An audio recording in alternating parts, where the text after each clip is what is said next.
God first morning po sa ating lahat. Morning Good voice. morning po. Happy God first morning, Pastor. God first morning. Morning po sa ating lahat. Ayan po. Hindi ko man po kayo nakikita pero Happy God first pakita po morning. natin ang inyong ngiti. God first morning. Ayun. Yun, no? First morning. Ayan. Yan. Gandang simulan po ang paggising natin na nakangiti. Tama po ba mga kapatid? First morning. Yan. So God first morning po. Habang tayo ay nakangiti, ay nagbabatian tayo ng God first morning. So bago po tayo simula mga kapatid, tayo ay mapit sa Panginoon at lingin natin ang kanya pong gabay. Na po'y manalangin. Nakikila po namin Diyos, kayo po ay karapat-dapat pasalamatan. Dahil andito kami muli sa panibagong buhay. Salamat po Panginoon. Kahit di kami karapat-dapat, ay pinuhay niyo po kaming muli. Pinahiram ang panibagong hininga ng buhay, ang bagong kalakasan, ang kalusugan, ang pangangatawan. Maraming salamat po sa tinataglay po namin na ito. Kaya po, dapat po kayo na pag-alaya ng pagsamba at pasasalamat sa umagang ito. Narito kaming muli sa muli naming pagtitipon sa platform na ito pang handang matuto.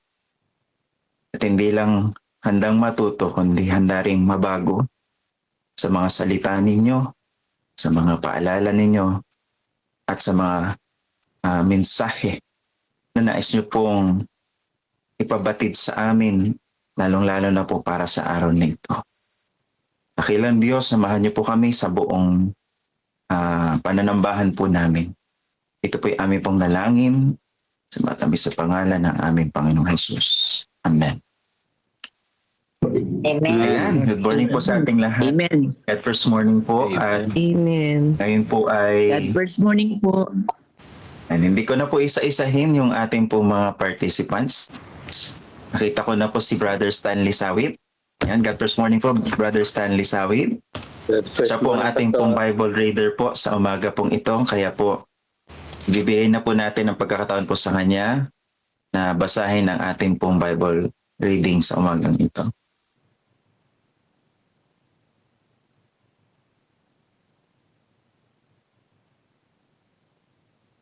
Ang ating pong chapter na pag-aaralan ngayong umaga ay matatagpuan sa chapter 17 ng Job. Ito po ang kabuuan. Gulong-gulo ang aking isipan bilang ang aking mga araw. Hinihintay na ako ng libingan. Pinagmamasdan ko ang sa akin ay lumalait. Mga salita nila ay lubhang masasakit. O Diyos, ako'y tapat. Kaya sa aking magtiwala, ikaw lang ang makapagpatunay sa aking mga salita. Isip nila'y sinarhan mo upang di makaunawa laban sa akin. Huwag nawa silang magtagumpay. Siyang dahil sa lapi ay nagtataksil sa mga kaibigan. Kanyang mga anak ang siyang mawawalan. Ako nga'y pinag-uusapan ng buong bayan. Pinupuntahan pa upang maduraan lamang. Halos ako'y mabulag dahil sa kalungkutan. Kasing nipis ng anino ang bukong katawan. Mga nagsasabing sila'y tapat sa akin ay nagulat. Ang mga walang sala sa akin nanunumbat. Ngunit ang mga matuwid ay lalong naniniwala at lalo pang nahikayat na sila nga ang tama. Subalit silang lahat humarap man sa akin, wala akong may tuturo na may talinong angkin. Tapos na ang mga araw ko, bigo ang aking mga plano, ang aking pag-asa'y tuloy nang naglaho. Sabi nila ang gabi, araw na rin, malapit na raw ang liwanag, ngunit alam kong ako'y nasa dilim pa rin. Ang tanging pag-asa ko'y ang daigdig ng mga patay at sa kadiliman doon ako mahihimlay. Ang hukay ay tatawagin kong ama at ang mga uod ay tuturing kong mga kapatid at ina. Nasaan nga ang aking pag-asa? Sino ang dito ay makakakita? Madadala ko ba ito sa daigdig ng mga patay? Kasama ba ito sa alabok na hantungan? Ito po ang kabuuan ng chapter 17 ng Job. Magandang umaga at happy God first morning. Amen. Amen. Praise the Lord. Amen. Amen po, amen. Salamat po, Brother Stanley, sa pagbasa po ng ating pong Bible reading. Andito na po, nakikita ko na ang mga buwa po nating mga pastor. Magre-reflect po sa umagang ito. Unahin po natin, sino bang uunahin natin? Si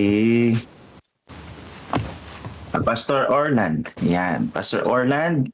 God first morning po. Good first morning po sa ating lahat. Good first morning din po, Pastor Seth. Sige po, Pastor. Opo, tayo ay mag-reflect po sa aklat po ng Job, chapter 17. Ang reflection po ng lingkod ay ito ay napakaganda po ng chapter sa buhay po ni Job. Dito po, ating pong titingnan, ang buhay ni Job ay talagang kawawa. Meron siyang mga kaibigan niya na talagang hindi naman tunay na kaibigan yung mga kaibigan ni Job na ito. Kaya sa akin pong reflection, wala silang awa, kawawa na nga si Job, lalo pa nilang kinawawa. Yan. Tapos, alam nyo, habang pinag-aralan ko po itong chapter na ito o binabasa ko, ay para natuloy akong yung hindi ako mapapalagay. Nainis ako sa nangyari kay Job. Parang bakit ganun? Na mabuting tao naman si Job, bakit ganun ang pakikitungo ng kanyang mga kaibigan sa kanya? Tapos dito, sabi ko, tinatanong ko tuloy ang Panginoon. Sabi ko, Panginoon, talagang mabuti ka ba talaga? Yun ang reflection ko po, mga minamahal. Kaya, bakit ganun ang mga taong nakasama ni Job? Wala silang awa, hindi sila naawa kay Job. Na alam natin ang kalagayan ni Job sa panahon ito, sa panahon ng kanyang karanasan na yon. Ganun na nga ang kalagayan ni Job, nilalait pa nila. Yan, at hindi lang nilalait, tinatraidor pa nila. Kaya ito kayang mga taong ito, ano kayang mga klaseng mga taong ito? Yung may mga puso pa kaya sila? May pakiramdam pa kaya ang mga taong ito? Para silang, itong mga taong ito ay parang walang mga Diyos sa tingin niyo po. No? Para silang mga walang Diyos sa kanilang buhay. Napakasama ang mga tao. Napakasama ng kanila pong ugali. Nakita na nga nila na nahirapan na si Job. Hindi man lang nila tinulungan. Ayun po yung mga ugaling ito. Hirap na nga yung tao.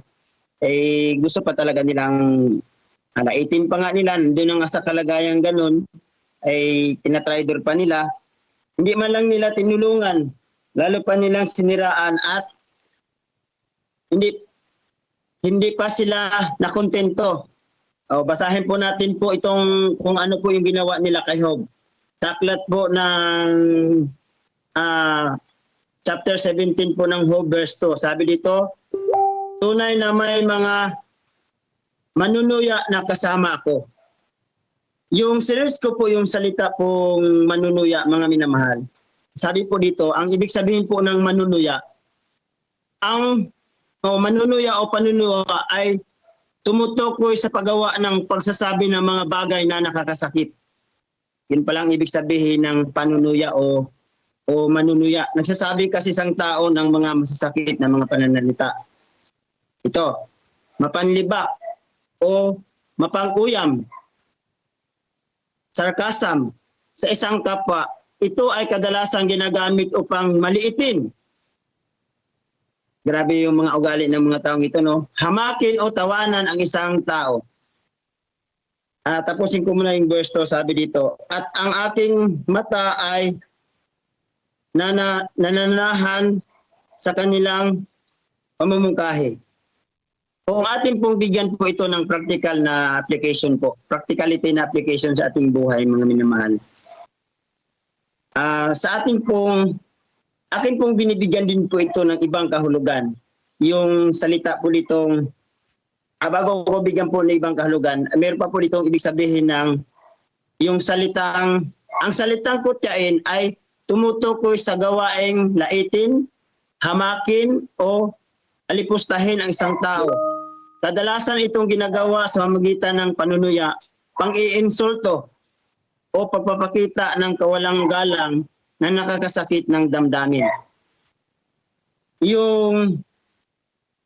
Yung salita po dito, yung binibigyan ko po ng ibang kahulugan kung sinasabi na manunuya. Sabi dito ay kung sa ating pong panahonan po ngayon,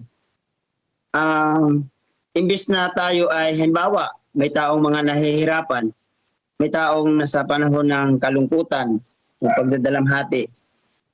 Kung atin pong titingnan yung buhay po ni Job, meron din pong makasama si Job doon ng mga satanas, no? Marami pong satanas. Tayo ngayon ay binigyan po ng ibang terminology ng yung panunuya. Ay sa ating kapanahunan ay meron din po tayong mga kasama po marami pong mga satanas po sa ating pong paligid. Alam niyo po bakit po mga minamahal? Imbes na tulungan natin po ang isang taong nahihirapan, ay minsan pa tayo po maging dahilan na parang yung taong ito ay lalo pa siyang malugmok sa kanya pong karanasan. Kaya, sabi ito po ay nagsilbing aral sa atin po mga minamahal mga kapatid. Na nawa kapag mayroon pong mga tao o mga kapatiran sa ating loob ng iglesia na nahihirapan o may mga suliranin, ay dapat atin silang tulungan. Huwag po natin lalo pang sisiraan o kaya yung salita pong sa mga salitang mga ating kapanahunan ngayon, yung pambubuli ba? No? Kaya masama po talaga yung mga minamahalang kapatid, yung pambubuli. Imbis na makakatulong tayo sa mga nahihirapan o may mga problema, ay lalo pa natin po hindi tayo nakakatulong po sa kanila. No? Tulungan natin silang makabangon mga minamahal. Kaya napaka-importante po dito sa atin, no? Kaya ngayong gabing ito, ang ating pong matutunan po, no, mga minamahal ng kapatid. Pero sabi dito, pero hindi naman po lahat na mayroon pong mga ugali kung ganun mga minamahal ng kapatid sa ating pong loob nating iglesia o yung mga tao. Kaya po, sabi dito, pero hindi naman po natin nila lahat, imbis na makatulong tayo sa mga nangangailangan, tayo patuloy ang dahilan para sila ay, lalo na po ngayon, sa loob po ng ating iglesia, imbis na tayo yung nagpapalakas ng pananampalataya, ay tayo pa yung magiging daan na mawala po sila sa pananampalataya. Yan lang po ang aking reflection at pagpalain tayo ng Panginoon sa mga pong ito. Amen. Amen. Amen po. Thank you po, Pastor Orland. Mukhang gabi kasi po dyan ngayon, no? Kaya nabanggit ni Pastor Orland na gabi. Thank you po, Pasensya na po, Pastor. umaga na pala. Pasensya na po. No problem po, Pastor. Pero nakuha po namin ang inyo pong reflection po sa umagang ito. Mahirap po na mga kapatid, no? Na tayo ay nanunuya dahil makuha natin ang ugaling ni Satanas. Yan ay ugali po ni Satanas, mga kapatid. Pagka hindi natin na-uplift yung ating kapwa, yung ating kapatid, at imbis ay napapalayo pa, napapahina pa natin, ay yan po ay ugali po ng kaaway. Kaya wag po nawang makita po sa atin, mga kapatid. Thank you po, Pastor Orland, sa magandang paalala po yan para sa amin, sa ating lahat. And ngayon po, bigay naman natin kay Pastor Raul. God first morning po. Pastor, God first morning sa lahat po ng mga kapatid po natin na nandito sa ngayon. Happy God first morning po sa ating lahat. Maraming salamat po sa isang pagkakataon na ako din po ay isa sa magre-reflect sa aklat po ng Job chapter 17. Ang Job chapter 17, ito po ay nasa 16 verse ho lamang, and then meron akong 3 verse na napili patungkol po sa kalagayan ho ni Job. Ang reflect ko po dito, si Job, mga kapatid ko, ay tao na katulad din ho natin. Si Job may mga kaibigan na katulad din po natin. Si Job merong asawa na katulad din po natin, mga kapatid. Si Job merong sakit. Minsan nagkakaroon din po tayo ng sakit. Iba-iba nga lang ang ating pong sitwasyon. Ngayon, itong si Job sa 17 verse 2, tinuko din kanina po ito ni Pastor Caliso. Ito yung verse na aking gagamitin, verse 2 at saka verse 3, mga kapatid, na totoo na sa environment ni Job, problema niya na yung kanyang mga anak, problema pa yung kanyang kaisa-isang asawa, may sakit pa siya, problema pa niya ang kanyang mga kaibigan.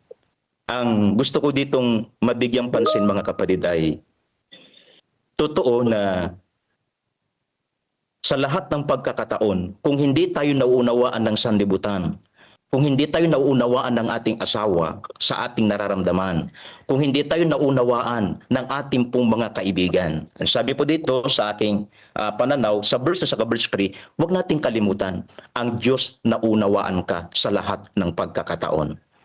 At yung pangalawa po, mga kapatid, na gusto kong tukuyin dito, yung nasaklat po ng Job 17, verse 8 to 9, na ang sabi niya po rito, gayon may magpapatuloy ang matuwid ng kanyang mga lakad, at ang may malinis na mga may kamay ay lalakas at lalakas.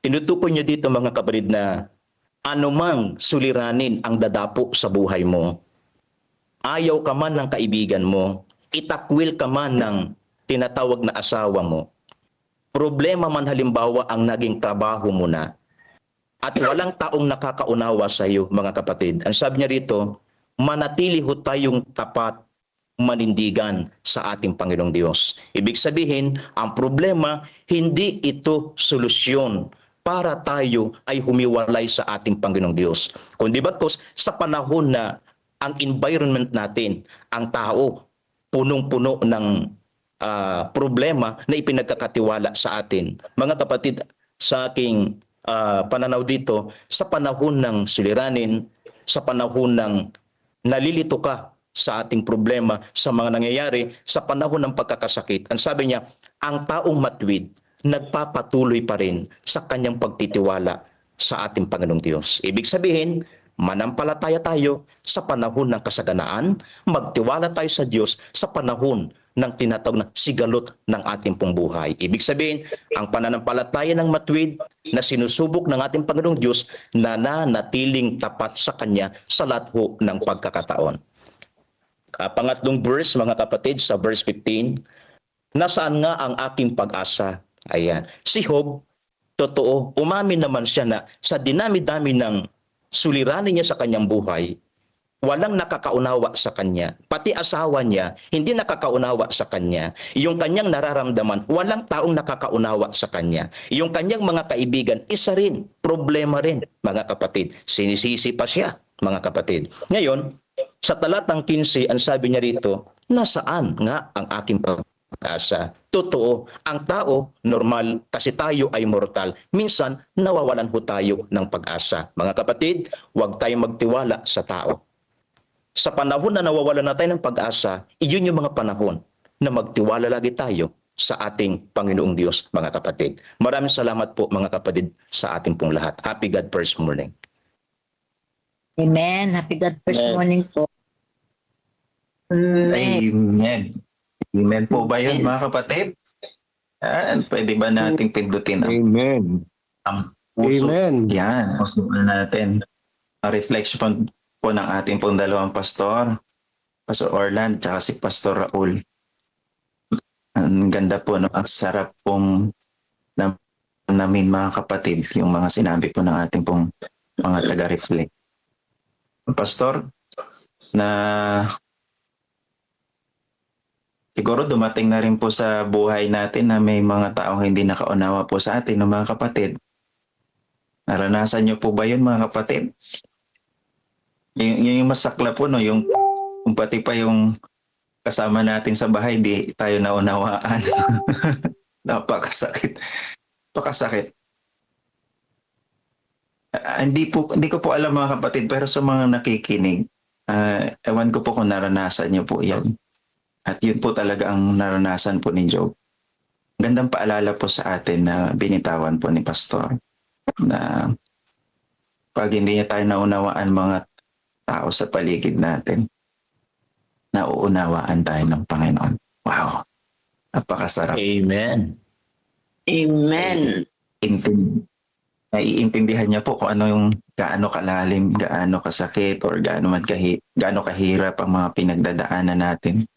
Alam talaga ng Panginoon po yan. Kaya sa Kanya talaga tayo makakaramdam po na, ay, merong nakakaunawa sa akin. Merong nagmamalasakit sa akin ng totoo.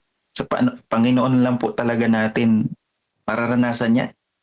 Dito sa lupa ay mga tao ay ganoon talaga minsan mag-fail. Kahit pamilya pa natin yan, kahit pa best friend pa natin yan. Ay minsan mag-fail sila na maunawaan po tayo. Pero pag sila naman ay ginamit din ng Panginoon, di ba? Minsan ay gagamitin din sila ng Panginoon para sa pamamagitan din nila ay maparamdam na sa atin yung gustong iparamdam ng Panginoon. Pero yun nga, ang nangyari po dito sa kwento ay hindi. Pero kung yun nga po ang nararanasan natin, tandaan po natin yun na ang Panginoon ay naunawaan po tayo. Salamat po, Pastor. Tsaka yung ano pa yung sinabi ni Pastor na yan yung itsura ng ano po, yung pananampalataya na dinalisay, matibay. O, ang pananampalataya pa rin nasa Panginoon. Kahit ganun kahirap, sa Panginoon pa rin talaga, mga kapatid. So may nakikita na po akong mataas ang kamay. Sino po bang uunahin natin? Siguro po ang nakita ko sa screen ay Sister Teresita. Pwede po ba natin bigyan pagkakataon? Ayun po, sige po. Nais ko lang ito pong nasa mga awit 27 na related po, connected sa naranasan ni Job at maaring sa mga nararanasan din po natin. Ang sabi po doon, ang Panginoon ay aking liwanag at aking kaligtasan. Kanino ako matatakot? Ang Panginoon ay katibayan ng aking buhay. Kanino ako masisindak? Nang dumating sa akin ang mga manggagawa ng kasamaan upang kanin ang aking laman, ang aking mga kaaway at aking mga kaalit, sila'y nangatisod at nangarapa. Bagaman ng isang hukbo ay humantong laban sa akin, hindi matatakot ang aking puso. Bagaman magbangon ang pagdidigma laban sa akin, gayon ba'y titiwala rin ako. Isang bagay ang hiningi ko sa Panginoon na aking hahanapin, na ako'y makatahan sa bahay ng Panginoon lahat ng mga kaarawan ng aking buhay, upang malasin ang kagandahan ng Panginoon at mag-usisa sa kanyang templo. Sapagkat sa kaarawan ng kabagabagan ay iingatan niya ako na lihim sa kanyang kulandong. Sa kublihan ng kanyang tabernakulo ay ito kanyang itataas ako sa ibabaw na isang malaking bato. At ngayon matataas ang aking ulo sa aking mga kaaway sa palibot ko. At ako'y maghahandog sa kanyang tabernakulo ng mga kain ng kagalakan. Ako'y aawit, ako'y aawit ng mga papuri sa Panginoon. Dinggin mo, O Panginoon, pagka ako'y sumisigaw ng aking tinig, maawa ka rin sa akin at sagutin mo ako. So yan po ay naranasan ni Job, mga kapatid, sa kabila ng lahat ng mga pagsubok, pagdurusa, mabigat pang ang kanyang loob. Pero ang sabi doon, gayon may titiwala rin ako. Di po ba? Kaya sa atin po mga buhay, ganyan din po ang sinasabi sa atin. At ano po mangyari sa atin, still ang Panginoon, siya pa rin po ang ating sandigan sa lahat. Kulandong, ang word na kulandong sa ating mga buhay. Salamat po. Amen. Amen po. Sister Teresita, pwede po ba natin makita ang Amen. pong mukha? Pwede po? Makapag-open kayo ng camera kahit saglit. Ayan, thank you po. God first morning po sa inyo pong reflection. Sige po, bigay po natin ang pagkakataon kay Pastor Noel. Sorry po, Pastor Noel, kayo pala yung unang nagtaas ng kamay. Pastor Noel, tapos si Brother Romel po ang kasunod po ni Pastor Noel. Thank you, Pastor. Thank you po, Happy Sister God Teresita. first morning. Ang aking pong reflection dito sa ating pong pag-aralan na basa ay una, kung ang isang tao o ako ay nakakasumpong ng kaibigan kagaya kay Job, na wala naman, hindi ko naman alam kung ano ang aking talagang dapat gawin. Siguro mas mga inam na manahimik na lang at nandun ako sa tabi lang ni Job. Siguro mas ma-appreciate ni Job na nandun ako sa kanyang tabi, yung tinatawag na power of silence. Siguro kung yung tatlo niyang kaibigan nandun sa tabi niya na hindi nagsasalita, basta nandun lang sa tabi niya, siguro ma-appreciate ni Job yung tatlo niyang kaibigan. Yun po ang kalimitan din kasi sa atin, na para ba tayong minsan may malang, may masabi. Kahit na wala naman talagang punto yung ating sasabihin. Yun ang aking isa sa nakita, na kung sakali man dumating ang panahon na may kaibigan ako na kagaya ni Job, na hindi ko man alam talaga kung anong sasabihin. Una, gagawin ko ay manahimik na lang at ipadama lang sa kanya na nandyan ako sa tabi niya, at kung ano ang kanyang kahilingan sa aking kakayanan ay aking gagawin dahil siya ay aking kaibigan. Sunod na aking makita ay talagang pinapakita ng talata na ang tao talaga ay may hangganan. Yung pagiging pure ni Job sa kanyang damdamin, ito ay pagpapakita ng kalagayan ng isang tunay na tao, hindi nagkukunwari. Ako din sa aking kalagayan, kahit ako ay pastor, pag ako ay nakakadanas ng matinding pong mga pressure sa buhay, minsan ay kagaya ni Job, nagtatanong din po ako. Nagtatanong ako kung ano ba talaga ang gusto ng Panginoon sa buhay ko. At yung kalagayan po ni Job ay isang patunay na hindi ako nag-iisa. Yun po ang aking nakikita dito. Hindi tayo nag-iisa. Kung kayo man din ay may problema din, hindi kayo nag-iisa. Si Job man din ay nakaranas ng ganung kalagayan sa iyong kalagayan, sa aking kalagayan. At nakita ko din dito sa talata na binasa na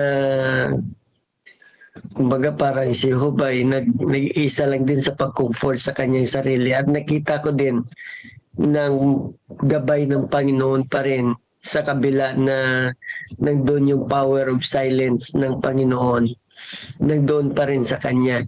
Yan, naalala ko dito doon sa panahon ni Martha at saka ni Mary, yung namatay si Lazaro. Si Jesus ay napaka-powerful na statement yung sa John 11:35.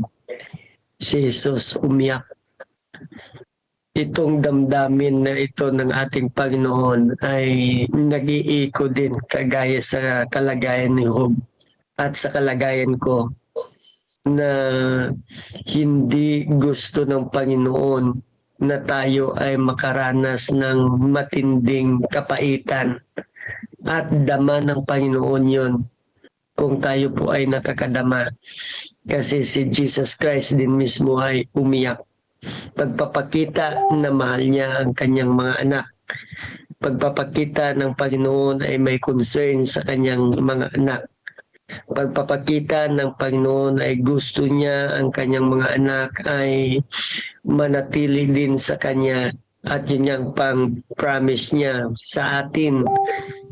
Promise niya din sa akin doon sa uh, Revelation 21:4 na ang lahat ng mga bagay nito ay matatapos din.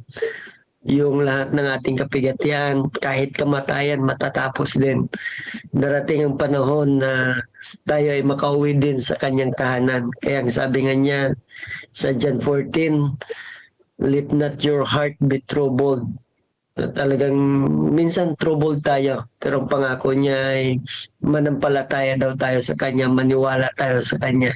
Kaya si Job, makita natin na nakita ko na nangdoon pa din sa kabila ng kanyang kalagayan, nangdoon pa din yung kanyang hope na yung kanyang kalagayan ay matatapos din at makikita niya din ang bukas na pintuan na ibibigay ng Panginoon sa kanya.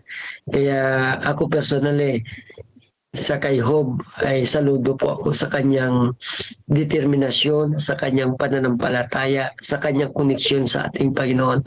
At ang reflection ko, sana magiging kagaya ako ni Job, na sa kanya, na sa kabila ng matinding problema na hindi ko na alam kung anong solusyon, hindi ko alam kung anong nangyari, pero ang Panginoon ay nariyan pa rin aking sampalatayanan. Thank you so much, Pastor.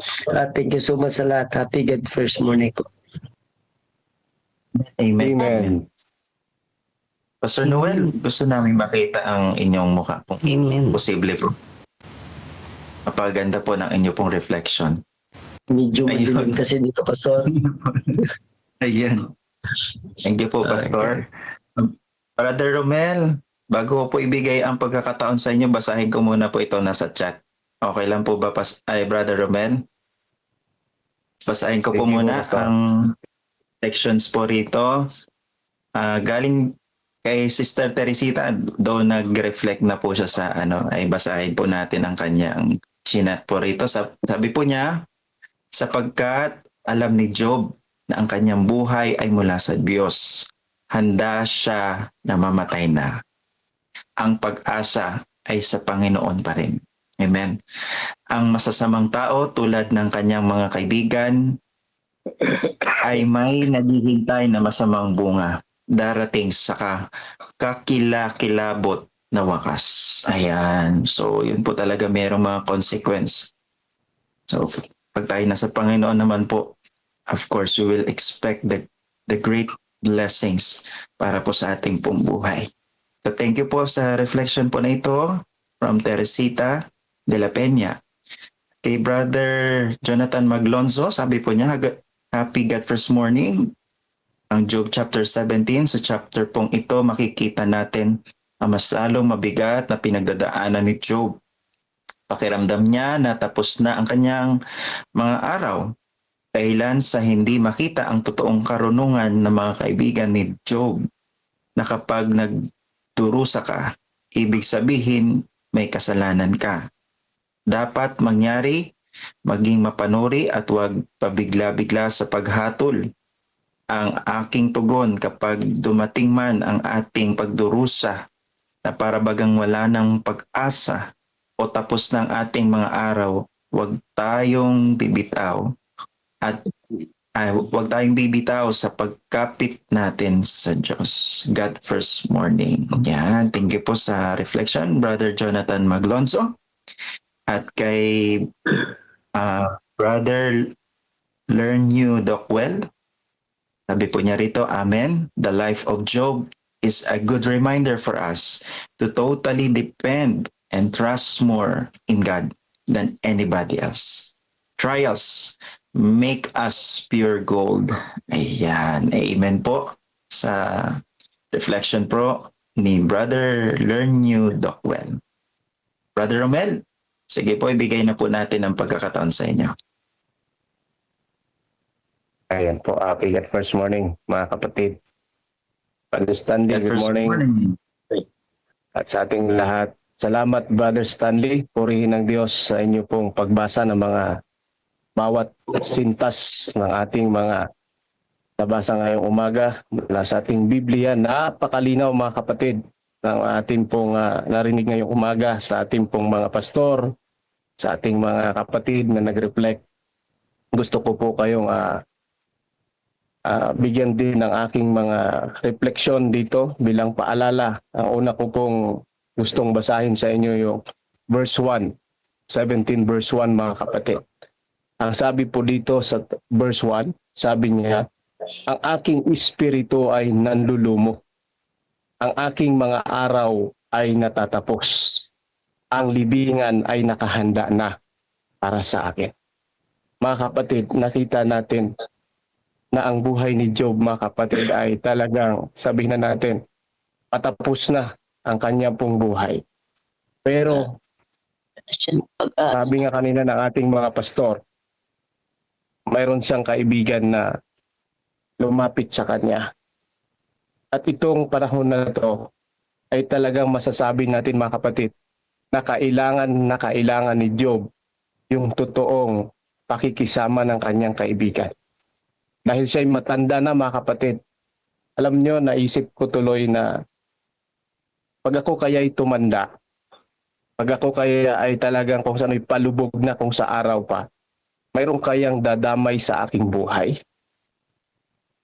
Mayroon kayang tutulong sa akin mga kapatid?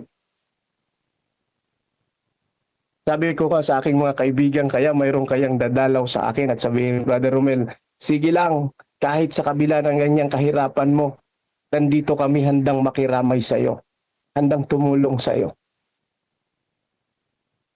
Pero nakita ko mga kapatid, alam mo, pumasok dito sa isip ko na si Job, siguro dumanas din mga kapatid sa depression that time. Na inaasahan niya doon sa kanyang kaibigan na siya'y tulungan sa ganung karamdaman, sa ganung kalagayan. Pero kabaliktaran mga kapatid ang nangyari. Diba? Sabi nga kanina ni Pastor Orlan, kinutya pa siya ng kaibigan niya mga kapatid. Lahat. Parang alam mo yung siguro bilang isang matanda o nakakatanda, sabihan ka pa ng mga hindi magandang salita. Instead na mapalakas ang iyong pakiramdam, mapalakas ang iyong pananampalataya sa Panginoon, siguro makakaranas ka pa na, bakit ganito? Matanda na nga ako, kinukutya pa ako, sinasabihan pa ako ng hindi magaganda. Mga kapatid, kung ganun man ang ating maging karanasan, katulad ni Job, sabi nga kanina ni Pastor, Raul, ang sabi niya, nandyan ang Panginoon mga kapatid, na totoong kaibigan natin na handang makiramay sa atin anytime man mga kapatid. Yun lagi ang isipin natin mga kapatid. Mawalan man tayo ng kaibigan, mawalan man tayo ng anong mayroon sa ating buhay, nariyan ang Panginoon mga kapatid na handang makiramay at totoong makikisama sa atin kapag tayo po ay tapat sa Kanya mga kapatid. Yan yung una kong nakita. At ang pangalawa mga kapatid, gusto kong itong basahin sa inyo. Ang sabi po dito sa verse 8 and 9. Sabi dito, mga matuwid na tao ay natitigilan dito. Ang walang sala ay babangon laban sa masama. 9. Gayon may magpapatuloy ang matuwid sa kanyang lakad. At ang may malinis na mga kamay ay lalakas ng lalakas. Mga kapatid, nakita natin ang buhay ni Job na talagang totoo siya mga kapatid sa harapan ng Diyos. Nakita natin siya mga kapatid. Siya ay totoong lumakad sa harapan ng Diyos. At hindi niya binitawan, sabi nga kanina ni Pastor Raul, itinakwil man siya ng kanyang mga anak, ang kanyang asawa, pero ang kanyang pong pananampalataya sa Panginoon at totoong katapatan ay hindi niya po iniwan. Ganun mga kapatid ang kanyang ginawa sa kanyang buhay. Sa atin din po ba mga kapatid, bilang anak ng Diyos, mangyari man ang mga pagsubok sa atin, kaya ba nating sabihin sa Panginoon, Panginoon, handa ako lumakad sa iyo. At ang aking mga kamay ay iingatan ko ito na maging malinis patuloy sa inyong harapan. Kaya po ba nating sabihin yan mga kapatid? Si Job, kaya niya po ito. At talagang nakita natin na pinrove ni Job sa harapan ng Panginoon na siya po ay malinis at matuwid hanggang sa kanyang huling kapanahunan. Nakita natin mga kapatid ang totoo niyang pagpasya sa kanyang sarili na sundin ang kalooban ng Diyos, mga kapatid. Kaya po sa huli, sabi kanina doon, saan natin makikita ang ating pag-asa, mga kapatid? Ang pag-asa na totoo nating makamtan, walang iba, kundi yan ay galing sa Panginoon. At doon natin totoong makikita kapag sinunod natin ng lubusan at totoo tayo sa harapan ng Diyos. Napakaganda mga kapatid ng talatang ito na ating pong napag-aralan, na ito ay nagre-remind sa atin ng totoo. Dapat tayo sa harapan ng Diyos, wala tayong dapat sabihin sa ating sarili na pagkukunwari. Kasi po, alam ng Diyos lahat yan mga kapatid, ginagawa natin ngayon. Kitang-kita ng Diyos yan. At lahat yan mga kapatid ay nakatala doon sa aklat ng alaala kung ano tayo sa harapan ng Diyos, mga kapatid. Kaya sa umagang ito, tandaan natin na ang buhay ni Job ay napakagandang maging huwaran natin mga kapatid sa ating paglalakbay.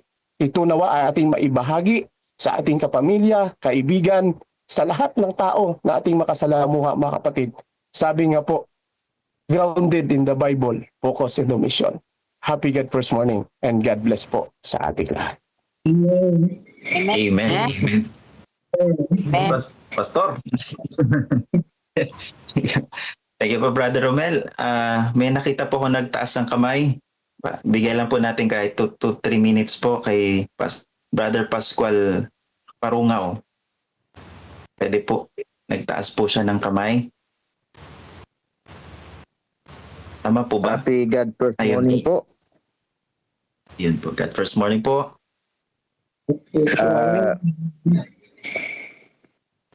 Ito po tayo magkas sa verse 4. Sabi po dito mga kapatid, isip nila ay sinaran mo upang di makaunawa laban sa akin. Huwag nawa silang magtagumpay. Maganda nung pagkaunawa ni Job dito mga kapatid. Parang nararamdaman na niya na kahit na ganun yung kalagayan niya, kahit naman po sa panahon na yon, alam niya na wala siyang kasalanan. At sa mga ilang chapter na ay nakikipag-pa rin siya sa Panginoon na bakit nangyayari sa kanya yon. Pero nakita niya mga kapatid na yung kanyang mga kaibigan ay hindi talaga nauunawaan yung kanyang kalagayan. Dito po mga kapatid, alam naman natin na doon sa mga nakaraan chapter na sila'y pinaglalabanan talaga ng Panginoon at ng kanyang kaaway ni si Satanas tungkol sa katapatan. Ano po, katapatan ni Job. O yun po yung kanilang pinagkukunan dito eh. Kaya nga sabi ni Job ay doon sa verse 3, O Diyos, ako'y tapat, kaya sa akin magtiwala. Ikaw lang ang makapagpapatunay sa aking mga salita. Diba, napakaganda po ng sinabi ni Job dito mga kapatid. Kumbaga, siguro dun sa mga simpleng imagination, kung titingnan natin yung kalagayan ng Panginoon at saka ni Satanas, medyo talagang yung kamay ng ating Panginoon ay pumipitik-pitik. Dahil ang pinaglalabanan dito yung katapatan ni Job sa Diyos. So nakikita natin dito yung talagang kalamangan ng ating Panginoon kasi alam naman na niya na si Job talaga ay tapat sa kanya. Kapatid.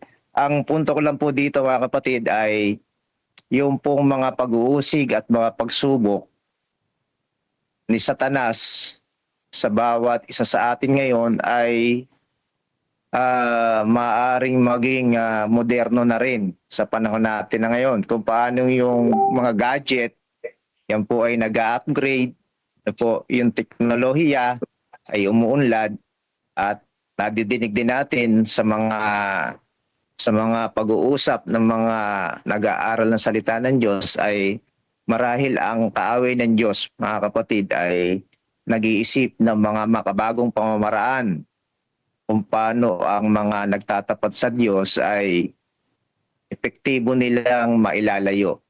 Ano po?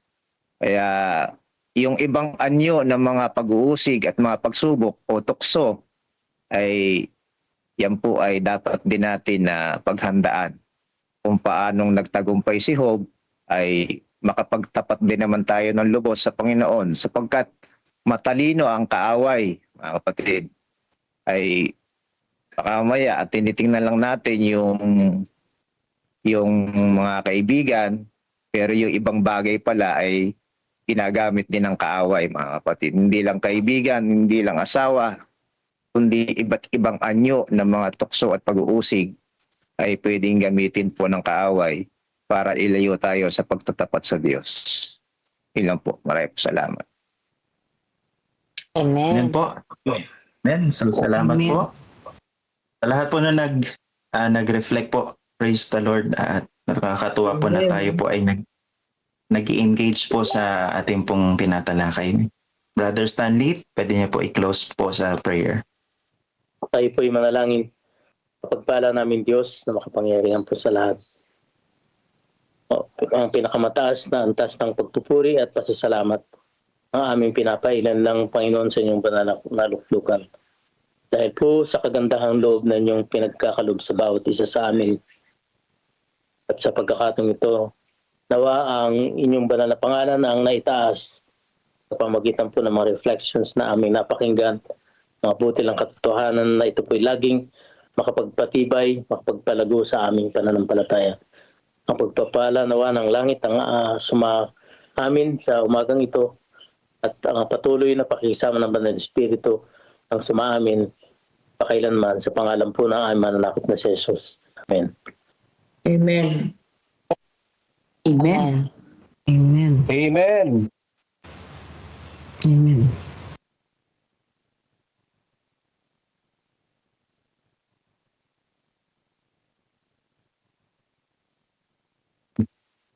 Manunod pa po ba ng video or direct? Ayun.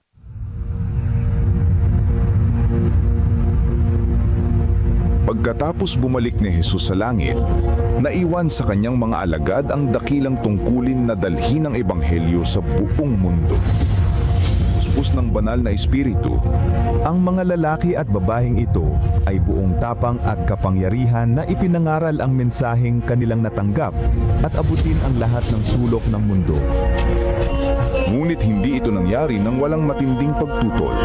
Una mula sa mga Hudyo at pagkatapos mula sa pamahalaang Romano.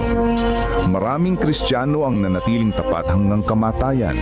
Tiniis ang pagpapahirap at kahihiyan sa harap ng mga masayang manood sa Circus Maximus at Colosseum sa Roma at sa buong imperyo. Gayunpaman, ang dugo ng mga martir ay naglatag ng daan para lalo pang lumaganap ang ebanghelyo. Pagkalipas ng mga taon ng pag-uusig ng mga emperador ng Roma, isang emperador na nagngangalang Constantine ang nagpahayag ng kanyang pagtalima sa Kristyanismo noong 312 AD. Naging tanyag ang Kristyanismo, ngunit kasabay nito ay pumasok din sa simbahan ang maraming paganong kaugalian at simbolo, lalo na sa Roma. Ang obispo ng Roma ay unti-unting nagkaroon ng higit na kapangyarihan at autoridad at nagsimulang tutulan at usigin ang mga taong kumikilala kay Jesus lamang bilang ulo ng iglesia at tumatanggap sa Biblia lamang bilang pinakamataas na pamantayan ng katotohanan. Upang makatakas sa lumalalang pag-uusig, ang tunay na bayan ng Diyos ay umatras patungo sa mga liblib na lugar ng Europa.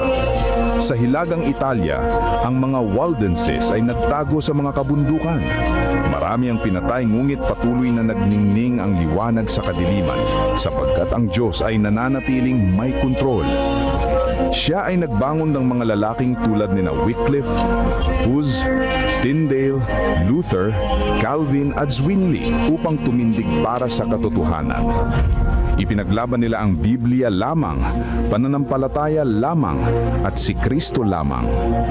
Noong 1798, sa katuparan ng propesiya sa aklat ni Daniel, ang kapangyarihang panrelihiyon at pangpolitika ng simbahang Romano ay pansamantalang nabawasan nang alisin ni General Berthier si Pope Pius VI sa kanyang trono. Kasunod nito, nagkaroon ng malaking pagkagising sa interes tungkol sa mga propesiya ni Daniel at marami ang naniwalang malapit nang bumalik si Jesus. Sa Estados Unidos, pinangunahan ng Baptist preacher na si William Miller kasamang daang-daang ibang tagapangaral ang pagtuturo tungkol sa pagbabalik ni Kristo noong 1844. Subalit nang hindi bumalik si Jesus noong 1844, masusing pag-aaral ng Biblia ang nagbigay liwanag sa isang maliit na grupo na ang ministeryo ni Kristo sa makalangit na santuaryo ang dahilan ng kanilang matinding kabiguan. Natuklasan nila sa Biblia na ang ikapitong araw ay Sabat na itinalaga ni Jesus para sa kanyang bayan. Unti-unti nilang naunawaan na ang kanilang misyon ay ipangaral ang mensahe ng tatlong anghel sa Apokalipsis 14. Bilang mga Seventh-day Adventist, ang layunin nila ay ipangaral ng may kapangyarihan ang walang hanggang ebanghelyo at ihanda ang mundo sa pagbabalik ni Kristo. Mahigit sa 160 years na ang lumipas, mga taong dumaan sa dalawang World War, maraming kampanyang militar, mga krisis sa ekonomiya, ang pagtaas ng ateismo at sekularismo at pagdami ng populasyon ng mundo. Dumami rin ang mga natural na kalamidad na pabalik-balik at lumalala. Sa panahong ito, ang misyon at mensahe ng Iglesia ay mas may kabuluhan at mas agaran kaysa dati. Si Jesus ay malapit nang dumating at ang mundo ay dapat na maihanda. Maghanda sa pagsalubong sa Diyos. Amen. Amen. Sister Net, bigay po natin ang pagkakataon kay Sister Net. At first morning po. Good first morning, everyone. Good first morning, Pastor. Ngayon po ay... Ngayong pong buwan na to, month of July, ang ating pong tinatalakay ay ang pagkilala sa kanyang biyaya. At ngayong umaga, July 13, ang kanyang paghatol. Ang kanyang hatol ang ating tatalakayin. Ang ating talata ay mababasa sa Juan 8:7. Ang walang kasalanan sa inyo ang siyang unang bumato sa kanya. Sa hindi inaasahan, natagpuan ko ang sarili ko sa lugar kung saan sinabi ng aking ina na huwag akong pumunta. Ang aking ama, na noon ay pastor, ay dumadalo sa mga pulong ng mga manggagawa sa isang hotel at sumama kami ng aking ina. Ako ay isang maliit na batang babae, masayang naglalaro sa languyan ng hotel, na binigyan ng mga tagubilin na manatili sa mababaw na bahagi. Ngunit madulas ang ilalim ng languyan at unti-unti akong nagsimulang madulas patungo sa malalim na bahagi. Nataranta ako at sinubukan kong tumalon, ngunit nalunod ako at hindi makalutang. Sa desperasyon, gumawa ako ng isang huling pagsubok at nakita ako ng aking ina at iniligtas ako. Sa kabila ng katotohanang napunta ako sa maling bahagi.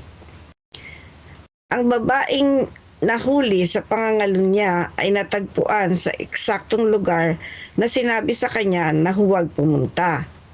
Ang malalim na bahagi, ang paratang labang sa kanya ay malinaw, pangangalan niya, nahuli sa mismong akto, ayon sa Juan 8:4.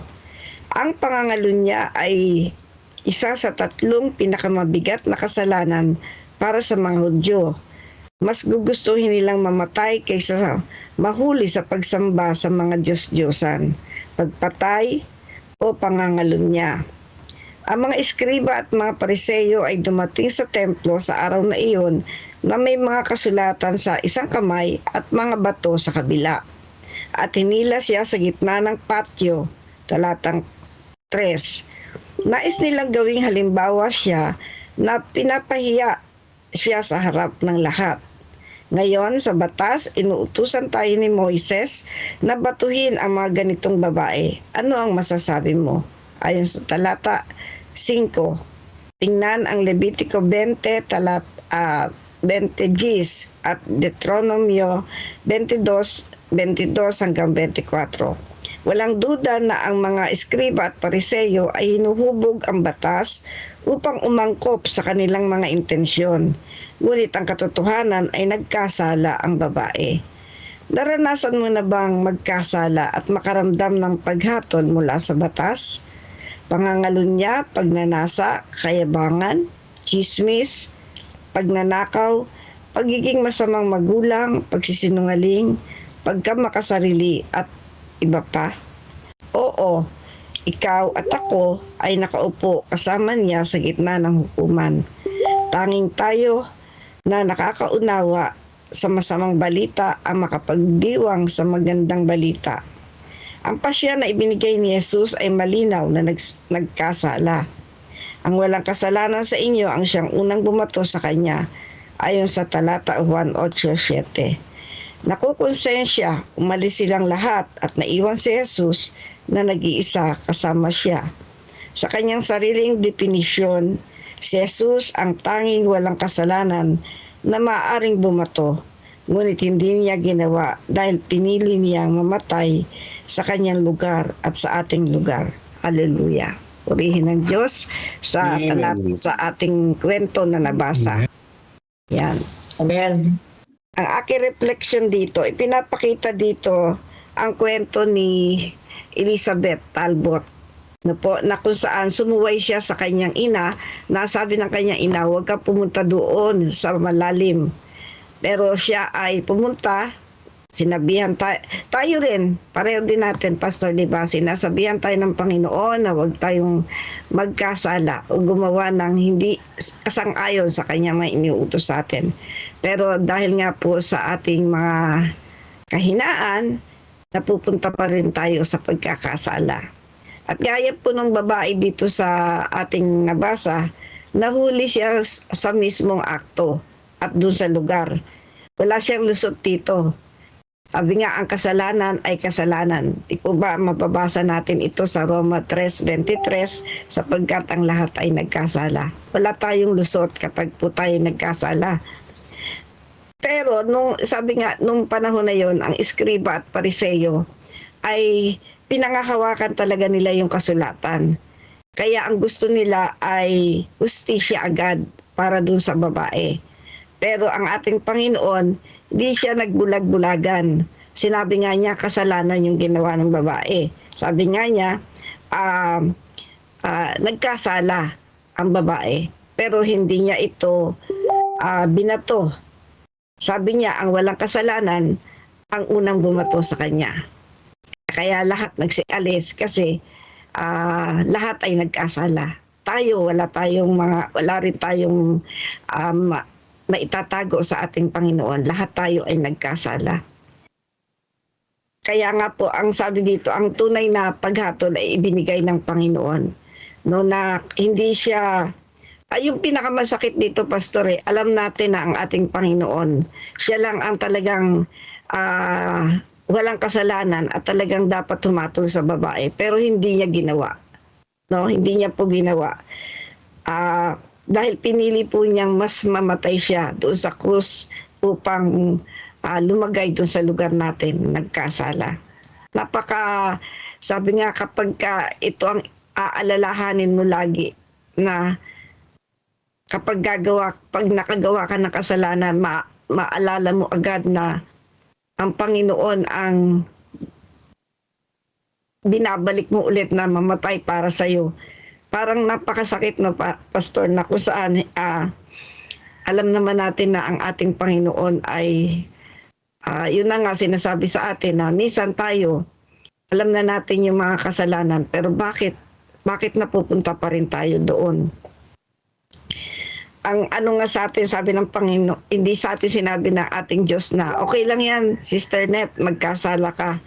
Hindi naman kita hatulan. Pero hindi po yun ang sinabi niya. Ang sabi niya, humayo ka at huwag ka nang magkasala muli.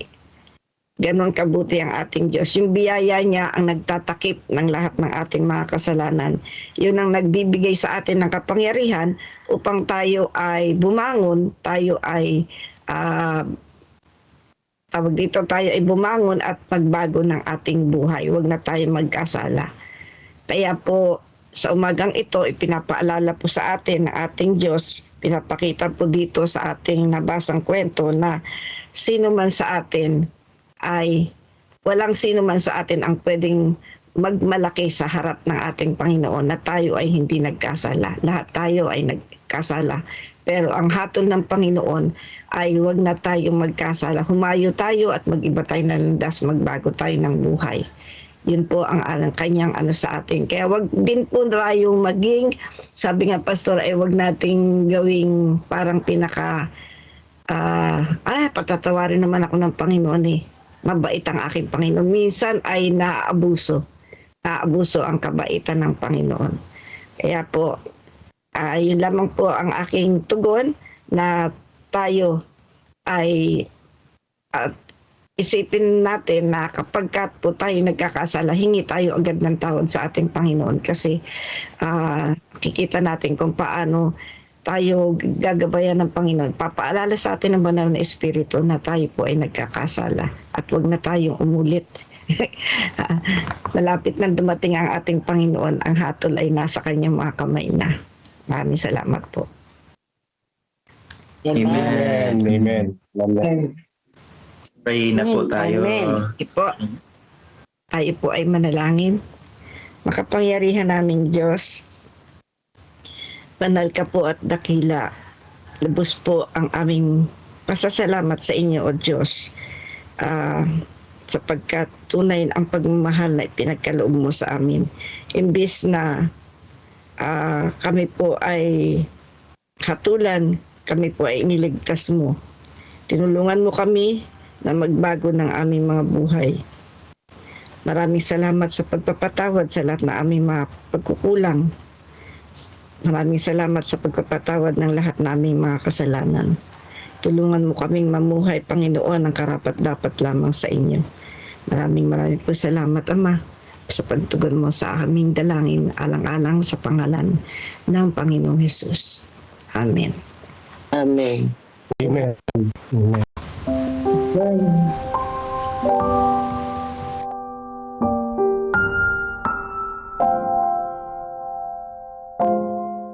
Turuan silang mga bata. February 8. Offertory Reading Devotional. Subalit manatili ka sa mga bagay na iyong natutuhan at matatag na pinaniniwalaan, yamang nalalaman mo kung kanino ka natuto, at kung paanong mula sa pagkabata ay iyong nalaman ang mga banal na kasulatan na makakapagturo sa iyo tungo sa kaligtasan sa pamamagitan ng pananampalataya kay Kristo Jesus. Ikalawang Timoteo Kapitulo 3 versikulo 14-15.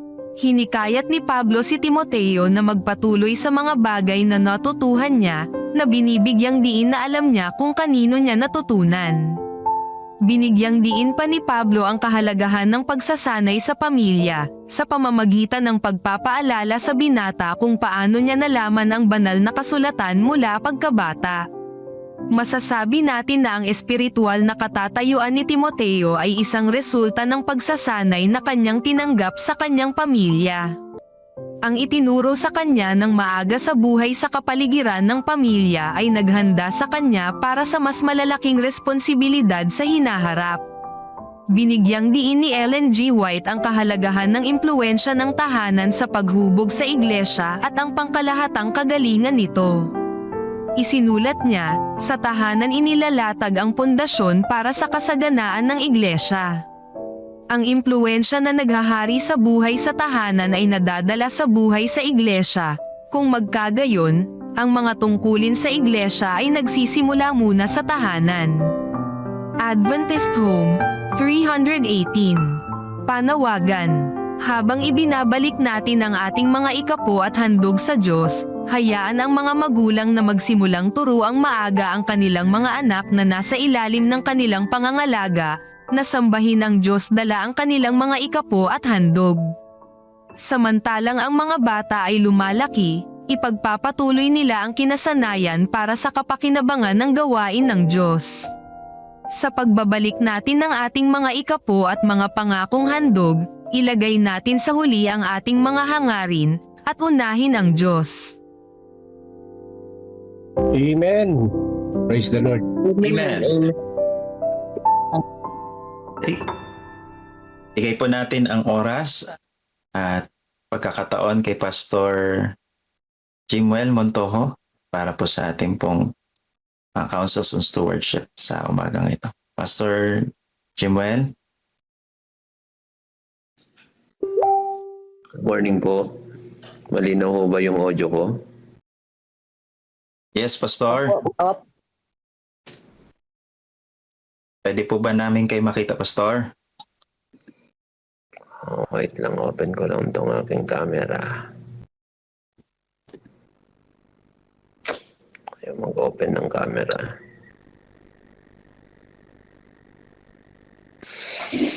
Ayaw mag-open ng... Ayan. Ayan, naka-open na. Iwanagan ko lang.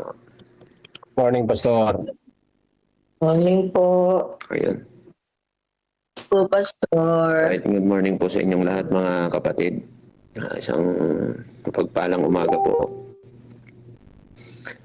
Ang topic po na naibigay po sa akin ay may pamagat pong thank and trespass offering. At ang quotation or statement na ito na galing po sa Councils on Stewardship ay hinango po ni Ellen White sa The Review and Herald, January 4, 1881. Actually po yung naibigay po sa akin na babasahin po dito ay napaka-iksi lamang po niya, pero napakalalim po ng kanya pong background, mga kapatid. Again, it is entitled Thank and Trespass Offering, and the statement was quoted sa sinulat po written by Ellen White sa The Review and Herald, January 4, 1881. Bago ko po basahin itong quotation po na ito or itong statement ni Ellen White na ito, gusto ko po kayong dalhin pabalik sa taong 1881 kung saan isinulat ito ni Ellen White kung ano ho ang kalagayan ng mga kapatid at kung ano ho yung kanyang payo, mga minamahal. Akin hong binasa po kagabi ang buong article po na ito, itong Review and Herald, January 4, 1881. Kung di po ako magkamali, this is almost 3 or 4 pages na mga counsels, mga payo at mga paghihimok, paghihikayat na Ellen White sa mga kapatid po natin noong panahon pong ito. Base po sa isinulat po niyang article noong January 4, 1881. By the way ho pala, kung mapapansin po ninyo ang date na ito, January 4, ito po ay kakatapos po ng New Year. So therefore, this letter was written sa mga kapatiran po natin nung time na ito to encourage them, to encourage everyone to start the year right with the Lord. Amen? Ganda ano?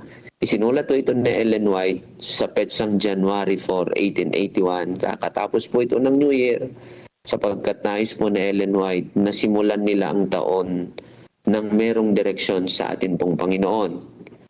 At ang sulat po niyang ito, mga minamahal na mga kapatid, ay naglalaman po ng 3 mahahalagang aspeto o bahagi na kailangan ay maintindihan ng mga kapatid natin noon at maintindihan po natin ngayon na may kinalaman po ito sa pagsuporta ng gawain ng ating pong Panginoong Diyos. Number 1, sabi ko dito, isa po sa diniinan ni Ellen White sa article po na yan, o sa kanyang isinulat, ay sabi niya, ay the house in which we worship for a number of years would have accommodated our people in this city, but our congregations had rapidly increased in size since establishment of the college. Isa ho sa matinding hamon noong panahon niya ay kailangan ho nilang i-renovate, kailangan ho nilang palakihin ang simbahan po doon po sa Battle Creek, sapagkat noong nagtayo po ng kolehiyo, mga minamahal na mga kapatid, ay dumami po ang population ng mga worshippers at congested na po ang kanila pong lugar. So sa pagsisimula po ng taon na ito ay hinikayat po ni Ellen White ang mga kapatiran nung time po na yan na sila ho ay magtulungan sa pananalangin, sa pakikibahagi, sa pagbibigay ho ng kanilang monetary donations or monetary support upang palakihin po ang panambahan nung time na yan, kasi ho ay nagiging masikip na po itong lugar nila sapagkat ang mga tao, lalo tigit ang mga estudyante, ay dumadami po sa lugar po na yon. Ang kasunod po ay hinikayat ni Ellen White ang mga kapatid na natulungan ng ating denomination sa panahon na yon na mabayaran ho ang encumbered debt, ang sabi ho dito. Upang mas maging malinaw ang aking statement, ay direkta ko hong babasahin ang sinabi ho ni Ellen White noong January 4, 1881. Sabi ho dito, the erection of this building necessarily required a large outlay of means. Battle Creek, a poor church, has lifted the load nobly. Others in the different states have responded to the calls made, and yet our house of worship is encumbered with a debt which is also carried by the review office. This debt should be lifted will our brethren and sisters help us this time. Ito ho yung pangalawang bahagi na hinihikayat po ni Ellen White ang mga kapatid, sa lahat po, especially those who are able and financially blessed by the Lord. At ganoon din ho ang ilang mga kapatiran, mga minamahal, na magtulungan sapagkat kinakailangan, sabi niya, na ang bayarin para sa gastusin para sa pagtatayo ng ating mga institusyon ay kailangan nitong mabayaran, mga minamahal na mga kapatid. Number 3, based po sa kanya pong isinulat, ay pinapayuhan niya po ang mga kapatiran na bago magsimula ang taon, ang sabi niya, ay kailangang magkaroon tayo ng direksyon na gamitin natin ng ating pananalapi ng mayroong karunungan. Gusto ko pong direktang basahin po ang kanya pong statement at ito po ay isinalin ko po sa wikang Tagalog. Ang sabi niya, marami ang tunay na nalilito kung ano ang mga regalo na kanilang pipiliin na makakapagbigay ng kasiyahan sa mga taong sagana na nasa mabubuting bagay ng buhay na ito. So there were some Adventists, Seventh-day Adventists at that time, that they were able, maybe I could say that they were financially, ay masagana po sila, and then they were thinking to buy some gift para ibigay sa kanilang mga kaibigan, and these gifts are expensive and luxurious, mga minamahal na mga kapatid. Sabi ho ni Ellen White, sa halip, sabi niya, ang salaping karaniwang ginugugol para sa mga regalong ito ay hayaang mapunta sa ingat yaman ng Panginoon.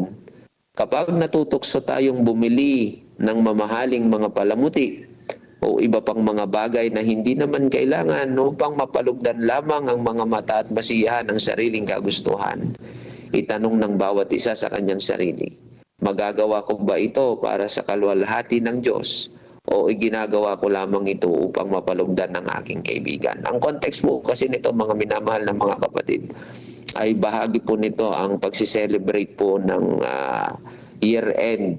Kasi nga ho, di ba sa tradition ho ay Christmas nung time na yan, and then papasok po ang New Year. So the brethren were spending too much money. They were spending money to buy luxurious things para po sa kanilang sarili at para po sa kanilang mga kaibigan. At ang sabi nga ho dito, mga minamahal na mga kapatid, ay ang sabi ho ni Ellen White sa kanila, o ating tingnan, sabi niya, sapagkat ang mga pananalaping ito, sa halip na spend natin sa mga luxurious na bagay, ay kailangang unahin natin at dalhin natin ito sa pag-iingat ng ating Panginoon, sapagkat kinakailangan na mai-priority ang gawain sa time na ito noong 1881. Kaya sabi niya po dito, I counsel you, my brethren and sisters, to commence the new year with a clean record. Pag sinasabi ho ni Ellen White ang mga salitang clean record sa mga salitang ginamit at context noong 1881, nangangahulugan po ito na magkaroon ng mabuti at tamang direksyon sa darating na taon na ito, sa taong itong kasalukuyan. Ang sabi niya, at ang mga nakaraang mga bagay, sabi niya, ay kailangan itong masettled.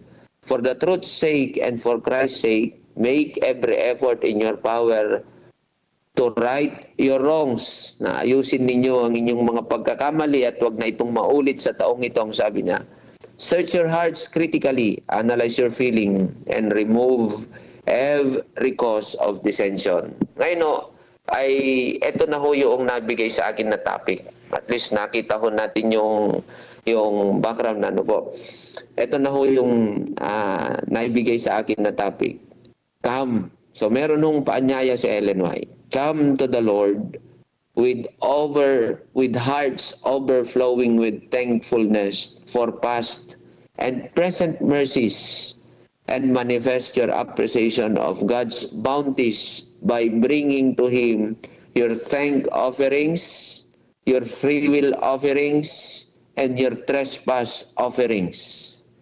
Dahil ho sa challenge po na ito noong 1881, sa dulong bahagi po ng article na isinulat niya sa Review and Herald January 4, mga kapatid, ito ho yung payo at remedyo ni Ellen White upang mahikayat ang mga kapatid na i-priority ang gawain ng ating Panginoon. Meron pong 3 handog na binabanggit si Ellen White patungkol ho sa mga bagay ho na ito. Ang sabi niya, hali kayo na mayroong pusong nag-uumapaw ng pasasalamat sa Panginoon sa mga nakaraan at kasalukuyang kaawaan niya, sabi niya, at ating ma-appreciate ang kabutihan ng Diyos at dalhin natin ng ating mga handog ng pasasalamat, sabi niya, ang malayang handog at ang trespass offering. Atin nung isa-isahin ito, mga kapatid, ano ho? Sabi ho dito, to begin the year spiritually renewed through confession, reconciliation, thanksgiving, and generous support of God's work. Ito ho yung gusto ni Ellen White na maging direksyon ng mga kapatid, mga minamahal ko. Kaya ang sabi niya po dyan, ay simulan ninyo ang taon na tayo ay spiritually refreshed and renewed, sabi niya, na ating ihiningi ng tawad ang ating mga pagkakasala ng nakaraang taon, nang sabi niya, na magkaroon ng reconciliation, mga pasasalamat, at masaganang pagsuporta para sa gawain ng ating Panginoon. And these 3 kinds of offering were stated by Ellen White, was supported in the Bible, especially in the Old Testament, mga kapatid. Ang una po ay ang sinabi ho ni Ellen White na thank offering or gratitude o mga pasasalamat. Ito ho ay nakabase sa Leviticus chapter 7 verses 11 to 15. Maaari nyo hong basahin nung itong mga talatang ito, samantalang akin ho itong ibinabahagi. Ang sabi ho dito, Ellen White begins with a thanksgiving because gratitude is the foundation of worship. Gusto ko pong bigyan ng diin po yon. Gratitude is the foundation of worship. Ayan ho. So, sabi ho ni Ellen White, come with the hearts overflowing with thankfulness. Hindi niya ho sinabing come and bring your money first. Ganda ho, ano? Ang sabi ho ni Ellen White, hali kayo, tayo'y lumapit sa Panginoon na merong nag-uumapaw na pusong nagpapasalamat. Hindi niya ho sinabi na hali kayo, ngayong taon, January, bagong taon, sabi niya, ay dalhin ninyo ang inyong mga pera o mga pananalapi. At ang sabi ho niya, bring thankful hearts. Bakit ho kaya ganito, mga kapatid? Sapagkat ang prinsipyo po ng pagiging katiwala, mga minamahal na mga kapatid, ang una ho nating dapat ibinibigay sa Panginoon ay walang iba kundi ang ating pong puso. Sapagkat kung hawak ng Diyos ang ating puso, mga kapatid, ay wala hong magiging problema o alalahanin sa ating mga handog, sa ating mga paglilingkod at sa ating mga ministry. Napakaganda, no mga kapatid? Sabi niya, hali kayo, dalhin natin ng ating mga puso ng may pag-uumapaw na pasasalamat sa ating Panginoon. Sabi nga ho niya, bahagi po ng isinulat po niya noong January 4, 1881, sabi niya, kapag ninanais natin na pigilan ng walang hanggang Ama ang kanyang mga kaloob sa atin, saka lamang magiging mas makatwiran na itanong, wala na ba talagang katapusan ng pagbibigay? Alam po ninyo, napakabigat ho ng statement ni Ellen White na ito nung time nila. Because there were some that saying, oh, bakit lagi tayong magbibigay? Ayan. Sabi ni Ellen White, kung atin hong titingnan yung pinakalohiko po ng kanyang statement, araw-araw pinoprovide ng Diyos ang ating pangangailangan. Bago pa tayo nagbigay, ang langit na ang unang nagbigay nung ibinigay ng langit ang kanyang bugtong na anak. Bakit tayo magsasawang magbibigay samantalang ang langit ay masaganang nagkakaloob sa atin sa araw-araw? Amen? Napakaganda, no? Kaya nga ho, sabi ho niya dito sa kanya hong mga salita, sabi niya, hindi natin dapat italaga sa Kanya ang anumang natitira lamang matapos matugunan ang lahat ng ating inaakalang pangangailangan. Sa halip, bago pa man natin tugunan ang sarili nating mga pangangailangan, dapat muna nating iharap sa Kanyang bahagi ang Kanyang itinakda. At bukod pa sa lahat ng ito, ang paghahandog ng pasasalamat ay isang patuloy at hindi nagwawakas na tungkulin. Gusto ko po, mas gusto ko po yung statement ni Ellen White sa English. Sabi niya, the thank offering is a perpetual obligation. Ang pagbibigay para sa Panginoon at pasasalamat, ang sabi niya, paglilingkod, it's not literally about the money, the monetary way, o sa mga paraan, sabi ni Ellen White, maliban sa mga pananalapi at ibang paraan ng mga pasasalamat natin sa Panginoon, the thank offering is of perpetual obligation. Ito'y isang patuloy at hindi nagwawakas na tungkulin natin bilang response natin sa isang maibigin at mapagbiyayang Diyos. Number 2, Ellen White says, hali kayo, lumapit tayo sa Panginoon bago magsimula ang taong ito, sabi niya, at dalhin natin ng ating mga free will offering. When I say free will offering, it's a voluntary consecration, mga minamahal. Unlike the required offerings that stated in the Bible, sabi niya, a free will offering was completely voluntary, isang malayang handog. Sa Exodus chapter 35, ang malayang handog na ito ay ipinagkakaloob ng mga kapatid ng bayan ng Israel sa pagtatatag, pagtatayo, pagpapaganda at anumang pangangailangan ng tabernakulo at templo.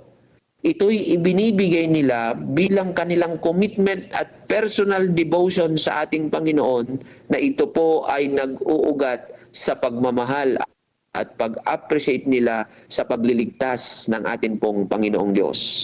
So when we are talking about the free will offering, the emphasis is on the willingness. Dapat po, ang ating hong puso ay lagi hong bukas, lagi pong willing na tumugon sa paglilingkod, sa pagsuporta sa gawain ng ating hong Panginoon. God has never left us without expression of His love. In that He did good and gave us rain from heaven and rainfall season, filling our hearts with food and what? Gladness. Sabi ni Ellen White ho, noong panahon po na isinulat niya yan, sabi niya, mga kapatid, inyong pagmasdan, sabi niya, ang Diyos ay ipinakita niya ang kanyang ekspresyon ng kanyang pagmamahal sa atin. Ang mga mabubuting bagay ay kanyang ipinagkakaloob. Binigyan niya tayo ng ulan na mula sa kalangitan. Sabi niya tayo'y umaani upang nang sa ganon ang ating mga hapagkainan ay hindi magkulang at tayo ay maging masaya. Kaya ho, sabi niya ho, sa dulong bahagi ho ng isinulat po niya, sabi niya, let cheerful free will offering be brought to the Lord and let us consecrate to Him all that we are. Alam niyo po, sa pagtatalaga ho, bago ho natin italaga ang ating mga pananalapi, bago ho natin i-consecrate ang anumang property na meron po tayo, kinakailangan ho ang una ho nating i-consecrate, italaga sa Diyos, ay walang iba kundi ang atin hong sarili. So Ellen White says, come with a cheerful free will offering. Ano ho, mga kapatid? Meron nung isang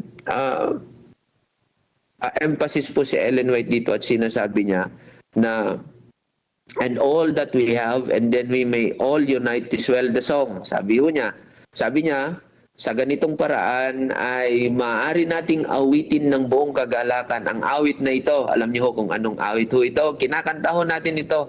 Sabi niya, praise God from whom all blessings flow.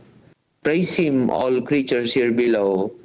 Praise Him above the heavenly host. Praise Father, Son, and Holy Ghost. Alam niyo po, ang awit na ito ay napakalalim po ng kanyang kahulugan.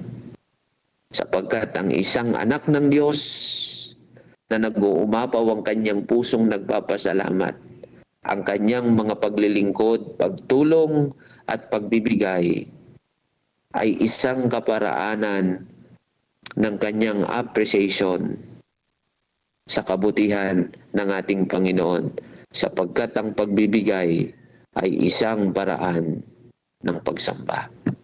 Number 3 and last, sabi ni Ellen White, halika kayo, lumapit tayo sa Panginoon, sabi niya, with our trespass offering.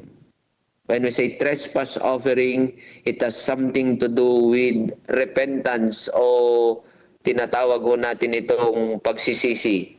The trespass offering focus on repairing the damage caused by sin. Sa panahon po ng lumang tipan, sa Leviticus 5 verse 7 and 8, meron hong tinatawag ho ditong trespass offering kapag ang isang tao ay nagkasala sa kanyang kapwa. Ganda po, ano? Kung inyong babasahin ito sa Leviticus chapter 5, there is a prerequisite to someone who have committed sin or offended someone. Halimbawa po ay pagnanakaw, mga kapatid, pandaraya, pagsisinungaling o mga bagay na kanyang ginalaw na mga marurumi na hindi pinapahintulot ng Diyos. At kapag ang isang tao ay nakagawa ng pagkakasalang ito sa kanyang kapwa, mga minamahal na mga kapatid, ay they were required to bring something sa priest, sa templo, sa santuario, at kanila ho itong i-confess sa Panginoon at magkaroon ho ng reconciliation. Una sa Diyos, ang pangalawa ho ay doon ho sa taong nagawan nila ng pagkakasala. Kaya ang sabi nga ho sa mga talatang ito, ay kinakailangan magdala ng tupa, kung hindi man sabi niya ay mahirap, magdala siya ng bato-bato, sabi niya, or flour. Ito ho ay mga prerequisite, ito ho ay mga required na mga bagay. Bahagi po ito ng kanilang participation o bahagi po ito ng pagpapakita ng kanilang sinseridad at pagsisisi ng pagkakamaling ginawa nila ay talagang ikinalulungkot po nila.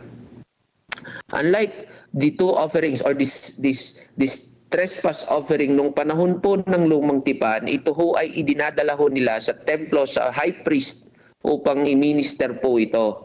Pero dito po sa context ni Ellen White, mga kapatid, noong January 4, ito pong Review and Herald po na ito, pinapayuhan po ni Ellen White ang mga kapatid na magandang simulan nyo ang taon. Sabi niya na wala ng grudges at wala ng galit sa inyong puso, na kung merong mga na-offend na kapatid sa inyo, nagawa nyo ng pagkakamali, ay dapat nagkaroon na kayo ng reconciliation upang ang bagong taon na ito, ang sabi ni Ellen White, based on the context of the Review and Herald, mga kapatid, ay malinis at dalisay ang inyong pusong haharap sa panibagong taon na ibinigay ng Diyos. Kaya ang trespass offering, sabi ni Ellen White, ay hinihikayat niyang mga kapatid na maaari kayong magdala ng mga regalo, maaari kayong magdala ng token bilang isang paraan ng tangible evidence, ng isang literal na ebidensya that you feel sorry and you want reconciliation to a person whom you have offended. Kaya ho, sabi ni Ellen White, ginamit ho ni Ellen White ang isang tradisyon ng mga Chinese. Alam po ninyo, ang ganda ho, na-bless po ako kagabi nung binasa ko yung buong article. Upang mailathala ko po itong mabuti, babasahin ko po ang buong statement. The Chinese, Ellen White says, the Chinese New Year is sacredly kept for 1 week. Di ba ho, may sineselebrate din po tayong, meron hong kinikilalang Chinese New Year sa Pilipinas. Actually, holiday po nga yata ito. The Chinese New Year is sacredly kept for 1 week with a great ceremony. All debts are paid and all grudges are forgiven. And according to their tradition, they say that if an individual cannot pay his debts to his fellow Christians, assist him so that old accounts may not be carried into the new year.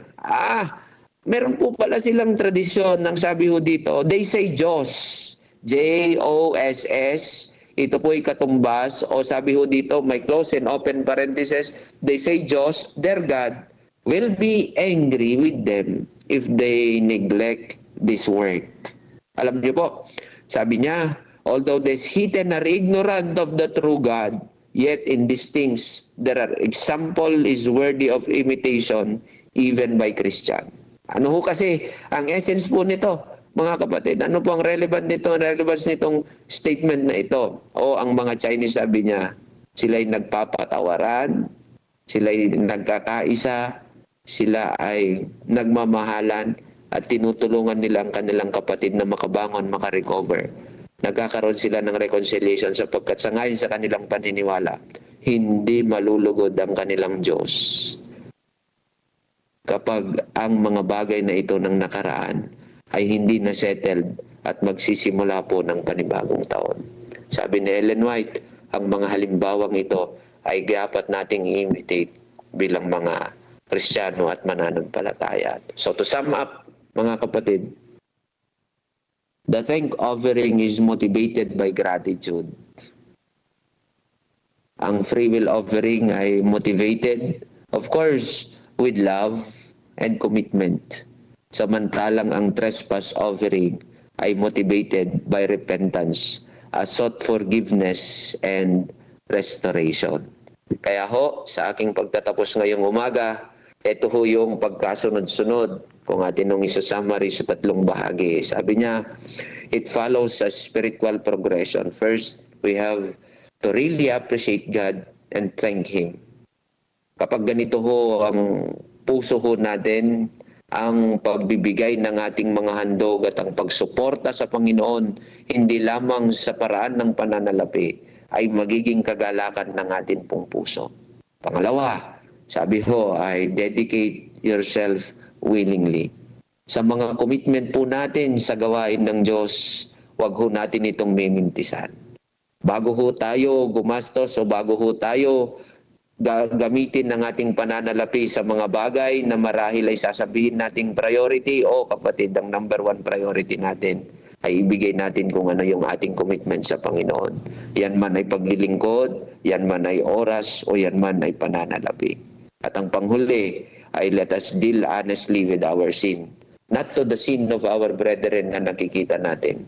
Ang una nating tingnan ay ano ang ating pagkakasala, ano ang ating pagkakamali, meron ba tayong nagawang mali sa ating kapwa, and let's reconcile, mga kapatid, if we offended someone, sapagkat alam po ninyo, napakabigat at napakahirap magbigay para sa Panginoon. Napakahirap gumawa para sa gawain ng Diyos na meron tayong kinikimkim na kasalanan, galit at grudges sa ating mga kapatid. And so therefore, Ellen White said, it was a call to begin the new year with a grateful heart, a fully surrendered life, and a restored relationship with both God and other people. Mga minamahal na mga kapatid, ito po yung buong larawan ng mensahe ni Ellen White na isinulat po niya sa Review and Herald, January 4, 1881. Hindi ho tayo, wala ho tayo sa panahon ng New Year ngayon. What is the essence of this? Sinulat ito ni Ellen White, nagsisimula ang taon, January 4. Tayo naman ho ay nasa ibang buwan at hindi po ito New Year. Meaning to say, every day, every hour, every moment, kailangan ho ay sinisimulan natin ito ng tama. isang pusong mapagpasalamat. Na-appreciate natin ang kabutihan at ang pagliligtas ng Diyos. Bawat hininga, bawat lakas, anumang meron tayo ay galing sa Panginoon. Isang pusong nagtatalaga na committed na gawin ang mga bagay na hinihiling sa atin ng Panginoon. At ang isang pusong mapakumbaba na handang magpatawad, aminin ang kanyang pagkakamali. Because when our relationship is restored to our brethren, and so our relationship is deepen with our Lord. Good morning po mga kapatid at God bless po sa inyong lahat. Amen. Amen. Amen. Amen. Amen. Thank you po, Pastor Bondojo, Pastor Seth. We are so blessed po sa paalala po sa atin ngayong umaga. Ngayon po, dadako na tayo sa ating pong Acts Prayer. Manguna po sa Adoration and Confession. Diyan pa po ba si Pastor Orland? Ayon, si Pastor Orland. At sa Thanksgiving and Supplication po ay si Pastor Raul. Ayan, Pastor. So we have minute of silence habang pinapakinggan natin ang ating music. We have silent prayer and then isimula na po ni Pastor Orland ang prayer. Tayo po idadako na po, Ma'am.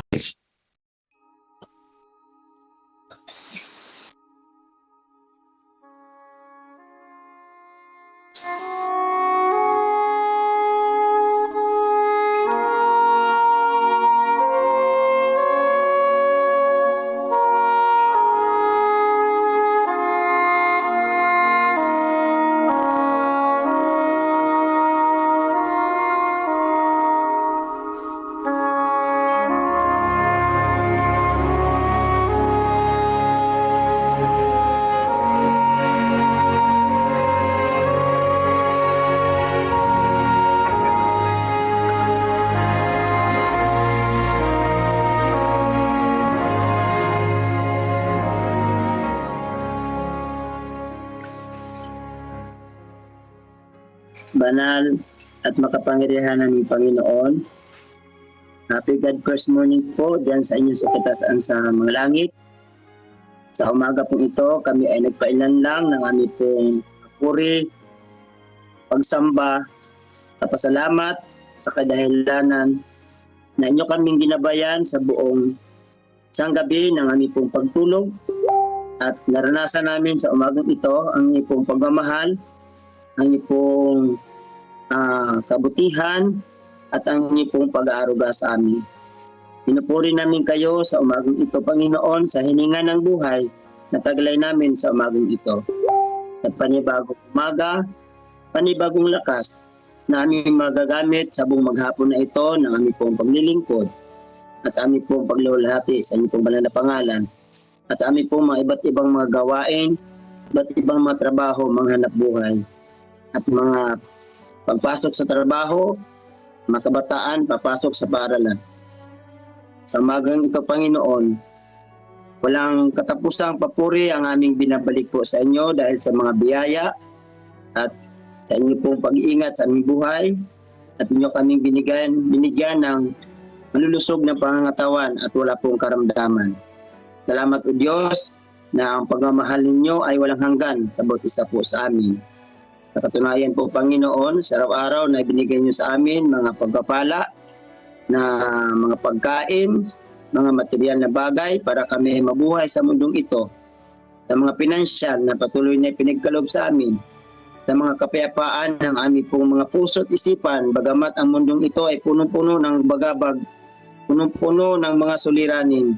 Pero Panginoon, salamat na patuloy na ang banal na Espiritu ang nagbigay sa amin ng kaaliwan sa kabila na ang mundong ito na napaka masalimuot, napaka miserabling buhay, pero nagpapasalamat po kami.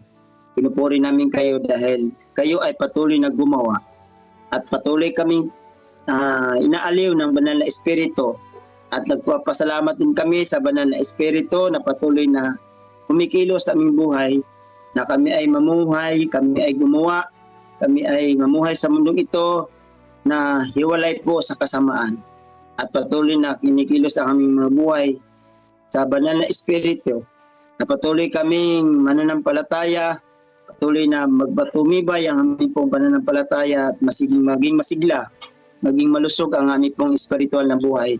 Salamat po Panginoon na purihin namin kayo sa maging ito.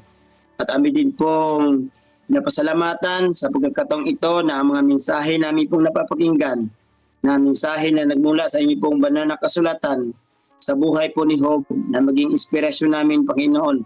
Sa mundong ito ay punong-puno ng pagsubok. Hindi po Panginoon, hindi niyo po hayaan na aming buhay maging miserable, maging walang pag-asa. Dahil meron kayo Panginoong ipinangako na panibagong mundo, panibagong langit at lupa na inyong ibinigay sa amin, sa mga lahat ng mga mananampalataya na nagtatapat po sa inyo. Salamat Panginoon sa inyong pangakong ito, aming pong panghawakan, na ang buhay namin dito sa mundong ito ay pansamantala. Meron kayong inihanda na buhay na walang hanggan sa bawat isa po sa amin. Nawa Panginoon ay patuloy kaming magpapasako po sa inyo. Salamat din po sa mensahe namin napapakinggan na ibinahagi ni Pastor Jemel Montojo sa panahon po ni Ellen G. White, na patuloy na ang aming mga puso ay nag-uumapaw ng papasalamat sa inyo dahil Panginoon ay kayo ang patuloy na nagsusuporta, nagkakaloob ng aming buhay na hininga, na libreng hangin na patuloy namin nilalanghap, at lahat ng mga resources ay binigay niyo sa amin Panginoon. At nawa o Diyos, patuloy kami magbalik sa inyo ng gratitude. Patuloy kami magbigay sa inyo, Panginoon, ng inyong inihingi para sa amin ng mga offering at mga handog, na para sa ganun dakilang Diyos, mapuri namin kayo at maluwalhati namin yung banal na pangalan. At nawa, Panginoon, salamat din po sa mga devotional namin napapakinggan. Amin pong dinadalangin ang aming pong mga sarili, Ama. Kami po ay hindi matuwid sa inyong pong banarapan. Hindi kami nakaabot sa inyong kaluwalhatian. Mari po ba, Panginoon, pakalinisin niyo kami. Meron kami, Panginoon, mga kahinaan. Meron kaming mga pagkulang sa inyo, ay naway niyo kaming patawarin. At salamat, Panginoon, na tinanggap niyo kami kahit kami po, Panginoon, ay hindi karapat-dapat.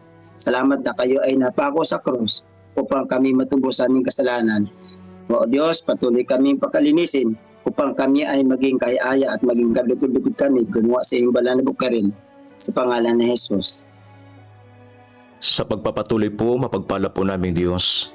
Maraming salamat po sa panibagong buhay, sa masayang pamilya, at sa panibago at pangako ng bukas na itibuhat mula po sa inyo. Salamat po Panginoong Diyos sa kalusugan, patuloy na pagyakap sa bawat isa po sa amin. Sa oras na ito, Panginoon, sapagkat wala po kaming ibang pag-asa, sa iyo kami lumalapit. Amin pong inilapit ang lahat po ng mga ministro, lahat ng mga kapatiran sa buong sanlibutan. Salamat sa patuloy na pagmamahal at pagsisave sa lahat po ng pagkakataon. At amin pong ilapit, Panginoong Diyos, ang Daily Spiritual Empowerment, God First Morning, Missional Evening, CLPM Headquarters Every Family, and a Builder Program, ang Disaster Church Training of Trainers July 27 and 18, I Will Grow, Orientation sa Balibago Church, July 12. Ito po, Panginoong Diyos, ay nangyayari at mangyayari sa inyo pong kapangyarihan. At ganoon din po ang Evangelism with Popcom hanggang July 28. Patuloy nito'y amin pong ipagkakatiwala mula po sa inyo. Ang evangelism po sa IVA and then Medical Mission, patuloy na ang mga planong ito, sa ito'y pangangasiwa po ninyo, ito po magkaroon ng tinatawag na katuparan. At lalo't higit, lahat ng amin pong mga pinagkatiwalang ito, sa pamamagitan ng iyo pong pamamahala, mangyari ang lahat ng ito, Panginoon. Amin din pong inilalapit ang buong sambayan po ni kapatid na Maria Leonora Pantalunan sa kanya pong karanasan at sa pangyari sa kanya pong anak na may karamdaman. Patuloy po namin itong ipapahaplos sa inyo pong mga kamay. Maranasan niya dumaloy ang iyo pong kapangyarihan sa kanya pong pamilya, maiahon sa kalungkutan, malampasan ang kanya pong karanasan sa oras na ito. Amin din pong ilapit ang kalusugan, kagalingan, espiritual, strength nila kapatid na Elijah Manyalos, Lori La Chica, Jerry De La Cruz, Wilfredo Napomuceno, Marcos Espiritu, Aida Santos, Daniel Salvador, Aurea Galang, Charlie Manukay, Winnie Katubay, Merlita Lelis, June Lelis, Rufino Mangubat, Nanay Jelly Sebastian, Armando Castro, Joseph Benafe, Liza Marie Banyaga, at gayon din pong lahat ng mga taga-subaybay sa programa pong ito. Mapagpala po naming Diyos, sama-sama po kaming nagpapakumbaba sa iyo pong harapan, na sama-sama po namin maranasan ang kalusugan, kagalingan ng pisikal, at gayon din po ang patuloy na magiging malakas ang aming pong espiritualidad na pamumuhay. Hindi po namin pwedeng makuhang lakas sa sanlibutan ito, sapagkat ang sanlibutan ay walang pangako na magandang bukas. Kundi ang magandang bukas, ang magandang pangako, ito po'y amin lamang matatagpuan sa amin pong manlilikha. Maraming salamat po Panginoon, sama-sama po nang maranasan ang iyo pong pagsisave sa bawat isa po sa amin. Matanggap ang kalusugan ng pangangatawan, matanggap tuwi-tuwi na ang iyo pong kabutihan. Amin pong ikakapitalize, amin pong imamagnify ang iyo pong pangalan sa lahat po ng pagkakataon. Magtitiwala at magtitiwala po kami sa inyo sa lahat ng oras sa buong pangalan ng aming Panginoong Hesus. Amen. Amen. Amen. Amen. Amen. Amen.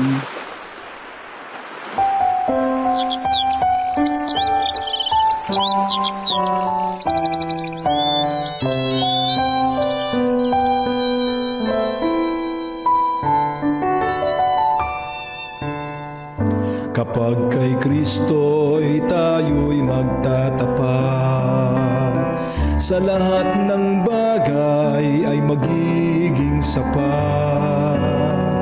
Sa bawat oras namang patnubay, tiyak na kakamtin walang hanggang buwan.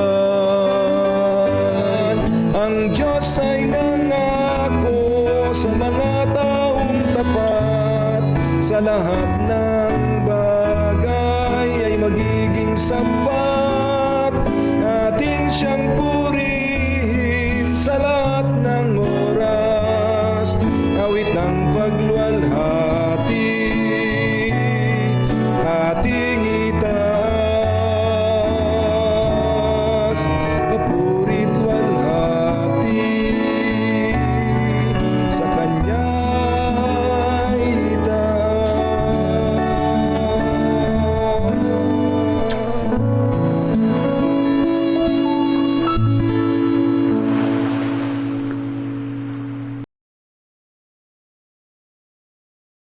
Pastor JM?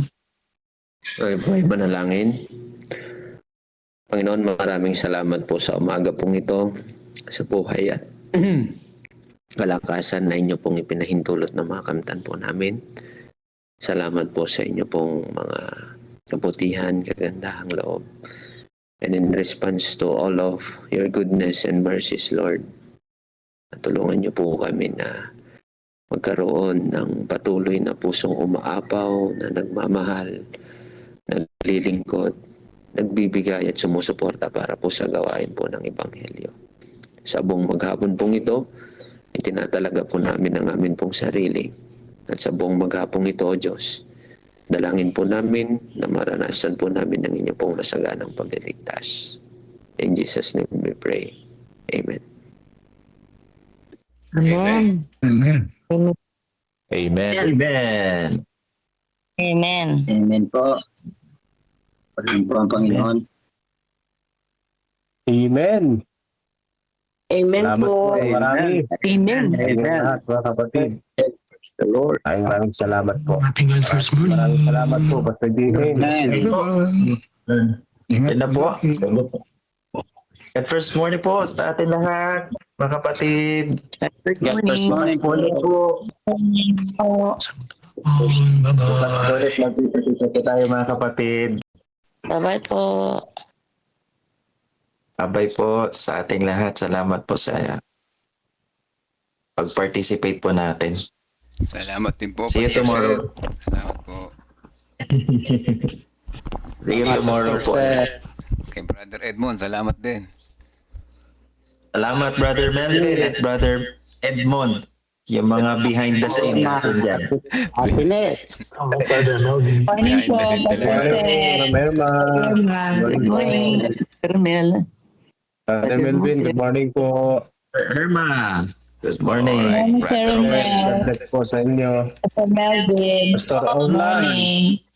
Pastor Orlan, yung isla natin malalaki dyan. Yo. Noel. Walang umaga po sa ating lahat. Okay, God first morning, Pastor.